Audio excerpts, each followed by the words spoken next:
Hola a todos y todas. Bueno, estamos acá con Santiago Liaudat. Él es magíster en Ciencia, Tecnología y Sociedad, profesor titular en Introducción a la Filosofía de la Universidad Nacional de La Plata. Hola Santiago, ¿cómo estás?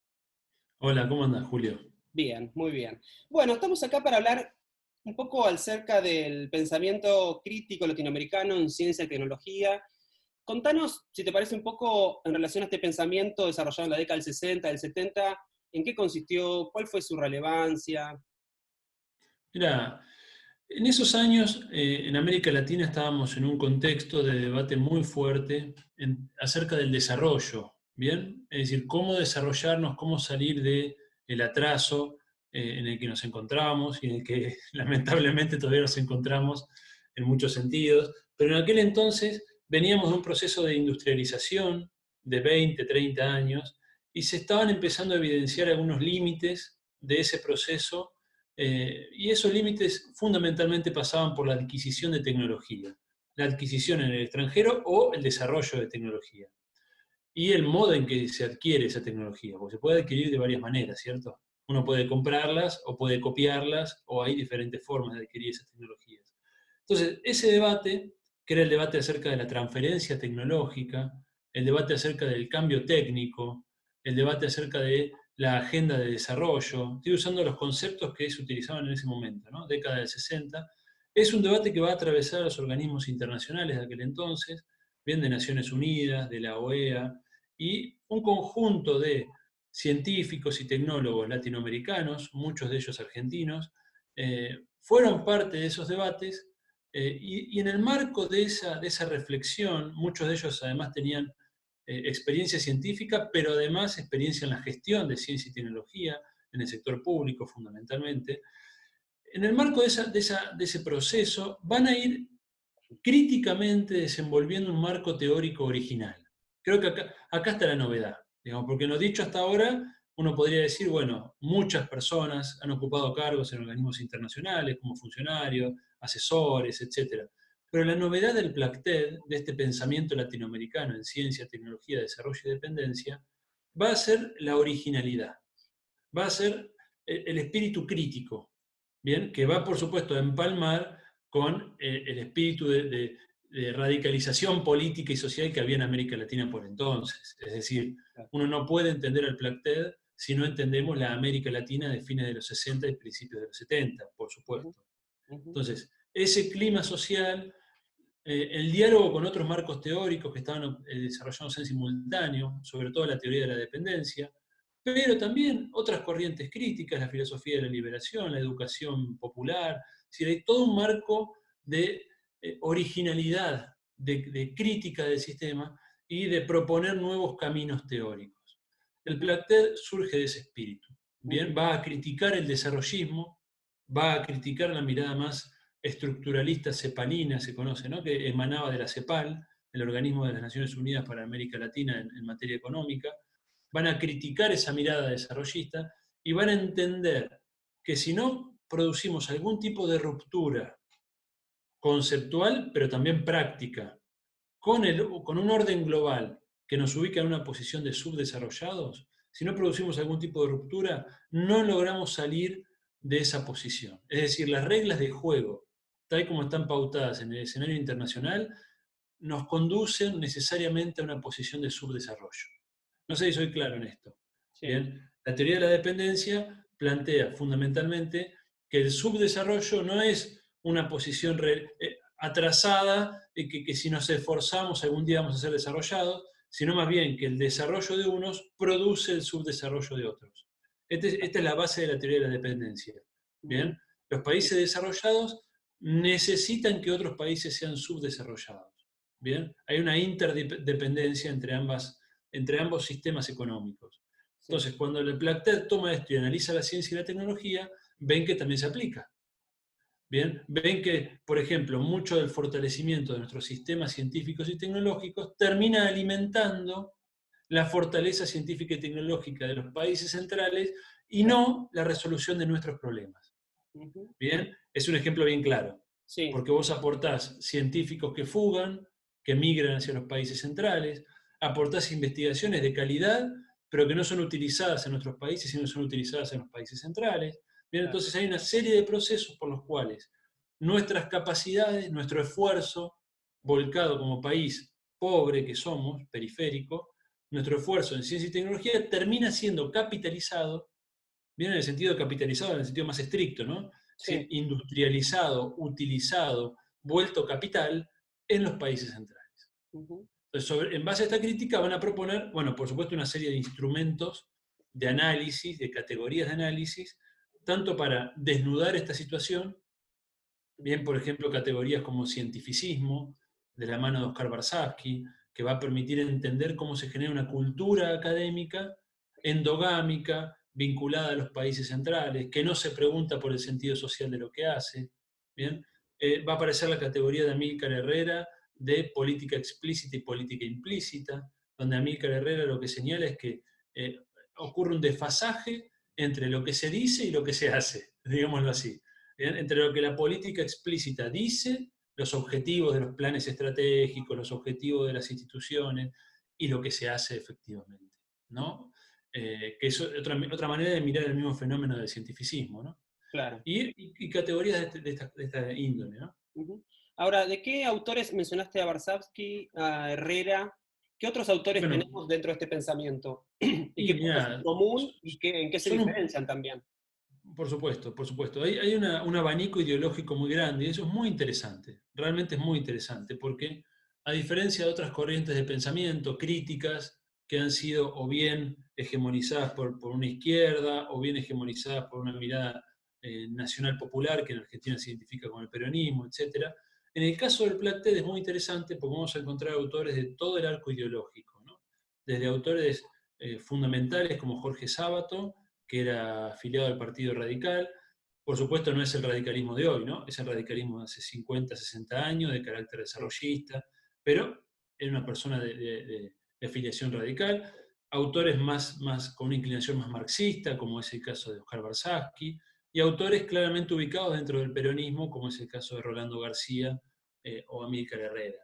Entonces, estamos dando cuenta de un universo ideológico muy amplio, pero que tienen puntos en contacto. Por eso hoy podemos hablar de un Placted, Mm. ¿no? Si bien ellos discutían entre ellos, tenían sus diferencias, uno puede encontrar dos o tres elementos en común, bien, que hace que aglutinemos a todos ellos en este marco, ¿no? Y Ujú. estamos hablando, yo te nombro tres, cuatro argentinos, podríamos hablar de autores del resto de América Latina, ¿no? Como Miguel Buionchek en México, Máximo Alticarrere en Uruguay, Francisco Sagasti en Perú, es decir, estamos hablando de un abanico de autores muy importantes, ¿no? Ujú. Bien. Y ellos criticaban el modelo lineal de desarrollo, ¿verdad? Sí, claro. Sí, claro. Bueno, el Puntos. modelo lineal, sí, lo que planteaba el modelo lineal fundamentalmente era una especie de teoría del derrame, pero aplicada en ciencia y tecnología, ¿no? Digo teoría del derrame porque quizás conocemos la analogía de los economistas liberales, ¿no? Que dicen, bueno, enriquezcamos a los que más tienen y eso va a derramar, ¿no? Bueno, acá es una cosa, no es lo mismo, pero lo que planteaba fundamentalmente es que hay que invertir en ciencia básica, ¿bien? El grueso de la inversión debe estar destinado a ciencia básica y eso tiene como un efecto de empuje, ¿bien?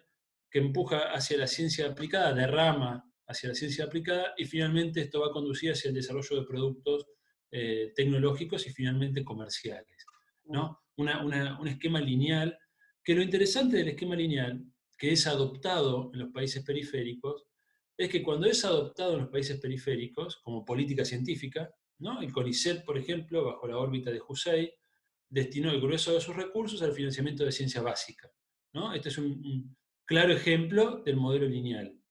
Lo interesante es que en los países centrales ya estaba siendo cuestionado y abandonado. Mm. Y es un Claro, ejemplo de la diferencia de cómo actúan los países centrales, ¿no? Cómo ellos indican políticas que deben hacer los otros, pero que ellos no hacen. Esto es muy interesante. mm, Por ejemplo, cuando fue la hegemonía neoliberal, ¿no? Que hoy está siendo discutida en muchas partes, pero que fue hegemónico en los últimos 40 años. En el mundo entero proponían desregulación, pero ellos no abandonaban la regulación de sus claro. sectores estratégicos. El Ujú. ejemplo paradigmático ahora lo constituye Trump en Estados Unidos, ¿no? Volviendo sobre los instrumentos de regulación del Estado, o la misma Europa, que nunca dejó de subvencionar a los sectores que ellos consideraban fundamentales, y sin embargo nosotros, los países periféricos en general, desregulamos, abrimos las economías, perdimos el control sobre algunos resortes clave. Entonces, esto mismo ocurrió en ciencia y tecnología. Se nos decía modelo lineal, se nos decía tienen que invertir en ciencia básica, eso va a fortalecer todo el sistema, es como las raíces del sistema, una cosa así era el planteo, pero Sí. ellos estaban abandonando ese esquema y estaban yendo hacia un esquema de ciencia fuertemente orientada por el complejo militar y por el complejo corporativo multinacional. ¿Qué limitaciones tiene, digo, el modelo lineal? Porque del sentido común pareciera que funciona, pero ¿qué problemas presenta para nuestros países? Mirá, digámoslo así, hay reparos empíricos y teóricos. Los reparos empíricos, digamos, sería observar qué es lo que realmente ocurre. Y lo que realmente ocurre no es lo que señala el modelo lineal. Por darte un ejemplo simplemente, si uno ve la composición de la inversión en ciencia y tecnología en los países desarrollados, industriales o emergentes, bien, vas a ver que la composición de esa inversión no destina el grueso de su inversión a ciencia básica, sino que lo destina a desarrollo experimental y a otras áreas, ¿no? El caso paradigmático es China, ¿bien? Que durante buena parte de su despegue, el grueso de su inversión estuvo en desarrollo experimental.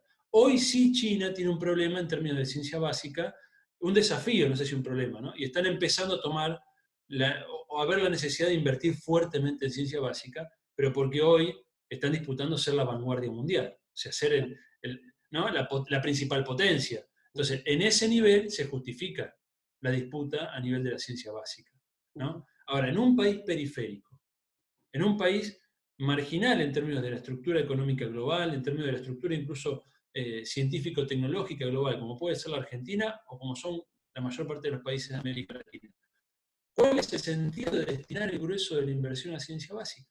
Yo invertiría la pregunta.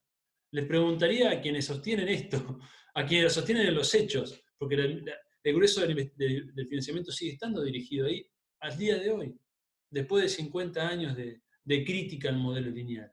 Entonces yo diría, bueno, pero invirtamos la pregunta, ¿por qué?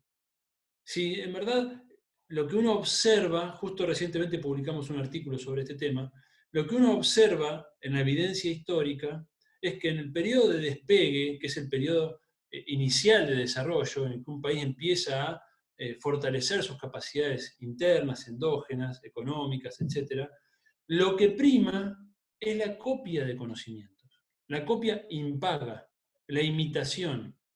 Es decir, nosotros no vamos, mal que le pese a alguna que otra persona por ahí un poco trasnochada, que no sepa el lugar que ocupamos en el mundo, ¿no? Nosotros no vamos a disputar en ningún área, en el mundo actual, ser la vanguardia. Nosotros no vamos a estar en la frontera del conocimiento, de ningún área.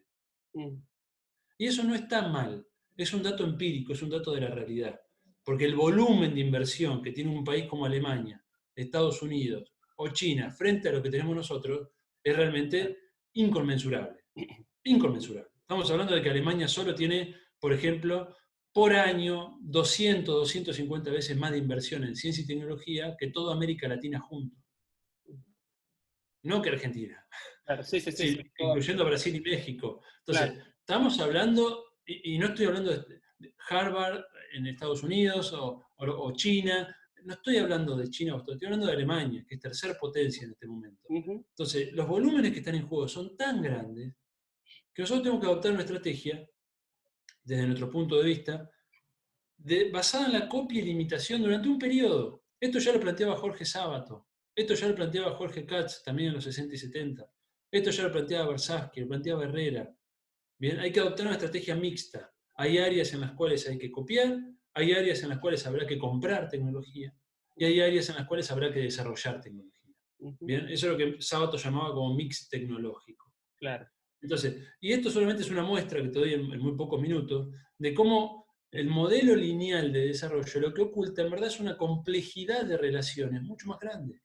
Sábato decía, hay que desagregar el paquete tecnológico, ¿no? O sea, hay que abrir, esto se nos vende como un paquete cerrado, ¿no? Bien, uno va al comercio global de tecnología y uno lo que ve es paquete cerrado. Incluso lo ve como separado de la ciencia básica, ¿no? Como la ciencia básica tiene su lógica y tenés al becario de CONICET, al investigador de CONICET que publica en una revista y su preocupación es publicar en una revista de alto impacto, y eso es una historia.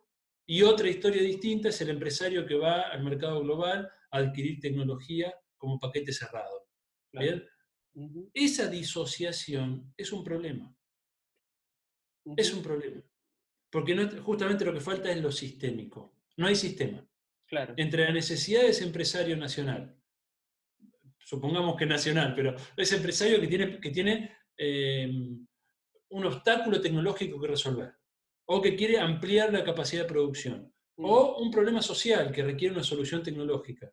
Puedo pensar en la vacuna de COVID en este mm, momento, que es muy conocida, pero hay infinitos problemas tecnológicos que resolver. ¿Bien? Y el Estado va al mercado global de tecnología a adquirir una solución. Y una ciencia básica que va por otro lado, esa disociación es el gran problema de la mayor parte de los países periféricos. claro. Entonces ya lo señalaba el Placted y 50 años después no lo hemos resuelto. Ahora, Santiago, ¿qué ocurrió con el pasar de las décadas con este pensamiento? Digo, dictadura de por medio y un montón de cosas. ¿Y qué escenario tenemos en la actualidad? Mira, pasó mucha agua bajo el puente, ¿no? Sin duda las dictaduras del Cono Sur, el terrorismo de Estado fue un parteaguas. Muchas de las obras de estos autores estuvieron perdidas para el gran público durante décadas. Hemos iniciado un proceso de recuperación, en verdad muchos compañeros iniciaron ya en la década del 80 y 90, pero recientemente, y hago un pequeño chivo porque creo que puede ser de interés para el oyente, Sí. comenzamos un proceso de digitalización de las obras del Placted. Mm, Bien, e inauguramos una biblioteca Placted de acceso libre y colaborativo. Si cualquiera puede ingresar y descargar uno de los casi 200 libros que ya tenemos digitalizados, libros y artículos. Y esto es parte de un camino de recuperación de una tradición de pensamiento. ujú, Bien, que empezaron otros compañeros, pero que en este volumen no se había hecho nunca. ujú, Casi 200 obras.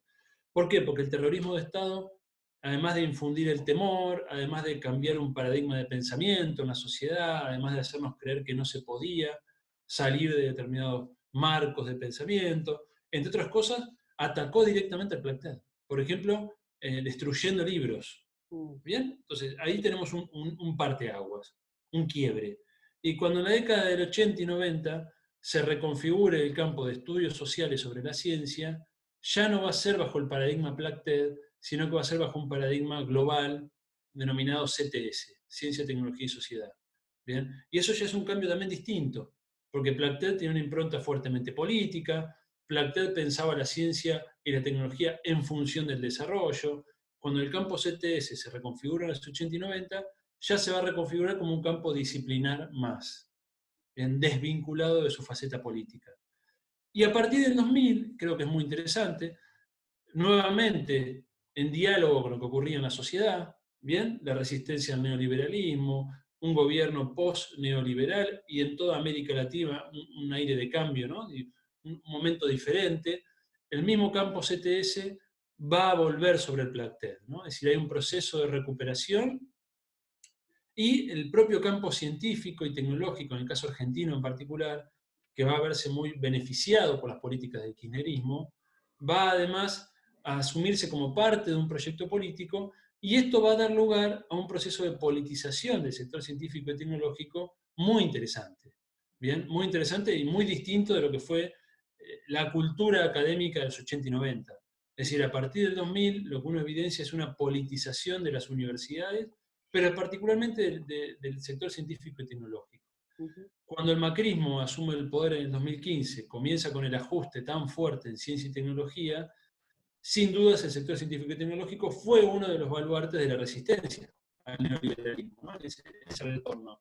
No digo ni que haya sido el más importante, pero fue uno de ellos, ¿no? Uno ujú, de los sectores que resistió el ajuste y sin dudas en ese proceso de resistencia se crearon redes, se crearon procesos de crítica que hoy en la actual gestión del MinSIT creo que parte de eso se está viendo reflejado y es muy interesante. ujú, Digamos, lo que está sucediendo a nivel del ministerio, más allá, por supuesto, de bemoles que cada uno pueda tener en relación a la mirada que tiene tanto del gobierno como de la gestión del ministerio en particular, sin duda se puede identificar en una serie de políticas aspectos novedosos. Estoy hablando del MinSIT. sí, Por ejemplo, la articulación entre ciencia y tecnología y Plan Argentina contra el Hambre. Mm, Algo así no se había desarrollado en el periodo anterior, en la época de Cristina, cuando ujú, estaba Barañao, y muchos eran los mismos funcionarios. Quiero decir, Roberto Salvareza era presidente del CONICET y ujú, ahora es ministro. Si bien en su época en CONICET hizo algunos cambios, hoy yo creo que hay como mayor claridad de la necesidad de cambiar algunas estructuras. ujú, La unidad COVID es muy interesante lo que se ha hecho. El destino de fondos de la Agencia de Promoción en Ciencia y Tecnología dirigidos por política, es decir, por una política pública. Es decir, yo lanzo una convocatoria dirigida a resolver determinados problemas. ¿Sí? Uno puede ver en estos aspectos elementos novedosos. mm. Hay un grado de politización muy interesante que se evidencia, por ejemplo, en la existencia de redes. Nosotros recientemente creamos una red que se llama Red Platts, Red de Pensamiento Latinoamericano en Ciencia, Tecnología y Sociedad, y que reúne hoy somos, no tengo el número preciso, pero casi 70 compañeros y compañeras, científicos y científicas, tecnólogos y tecnólogas de todo el país, que estamos bajo el paradigma PLACTED pensando las problemáticas actuales. Y esto es Ujú, una novedad, ujú. que no existió ni en los 80, ni en los 90, ni en el Claro. 2000. Bien, es una novedad. Santiago, ¿y qué diálogos te parece que hay o que hubo o que puede haber entre todo este pensamiento que venimos conversando y el campo educativo, ¿no? Y en particular, bueno, la enseñanza de las ciencias o qué implicancias te parece que puede tener o qué aportes puede hacer todo este pensamiento a la educación. Muy interesante tu pregunta. Mm, Sin dudas ha habido un campo fértil de interacción entre la pregunta por la ciencia y la tecnología y la educación superior, sin dudas, ¿no?